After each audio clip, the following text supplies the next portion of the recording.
யார் பொய் பேசக்கூடியவராக பொய்யான காரியங்களில் ஈடுபடக்கூடியவராக இருக்கிறாரோ அவருடைய நோன்பு பாழாகிவிடக்கூடியதாக இருக்கிறது. அன்னலம் பெருமானார் ரசூலே கரீம் ஸல்லல்லாஹு அலைஹி வஸல்லம் அவர்கள் சொன்னார்கள், மன்லம் யதஅ கௌல ஸூரி வல் அமல பிஹி ஃபலைஸ லில்லாஹி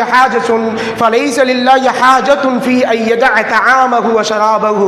ஒருவன் பசித்திருந்தும் தாகித்திருந்தும் அல்லாஹ்விற்கு எந்த ஒரு தேவையும் கிடையாது, அல்லாஹ்விற்கு எந்த ஒரு தேவையும் கிடையாது. அவன் எப்படிப்பட்டவன் சொன்னா, பேசும் பொழுது பொய்யாகவே பேசுவான், அவன் செயல்கள் அனைத்தும் பொய்யான செயல்களாகவே இருக்கும் என்பதாக அன்னலம் பெருமானார் ரசூலே கரீம் ஸல்லல்லாஹு அலைஹி வஸல்லம் அவர்கள் சொல்கிறார்கள். குறித்தான உறவுகளே, நம்முடைய நாவை நாம் பாதுகாப்பாக வைக்க வேண்டும். பிறரை பற்றி கோல் சொல்வதை விட்டும், பிறரை பற்றி அவதூறு பேசுவதை விட்டும், பிறரை புறம் பேசுவதை விட்டும் நம்முடைய நாவை பாதுகாத்து கொண்டாலே போதும். இந்த நோன்பை நாம் பாழாக்கி விடாமல் இருப்பதற்கு அதுவே போதுமானதாக இருக்கிற குறித்தான உறவுகளே, நம்முடைய நாவை நாம் பாதுகாக்கக்கூடியவராக இருக்க வேண்டும். மேலும் அல்லாஹும் அல்லாஹ்வுடைய தூதரும் இந்த ரமலான் மாதத்திலே நோன்பு வைத்த பிறகு எதையெல்லாம் நமக்கு தடை என்று சொன்னார்களோ அது அனைத்தையும் விட்டு தவிர்ந்தவர்களாக இருக்க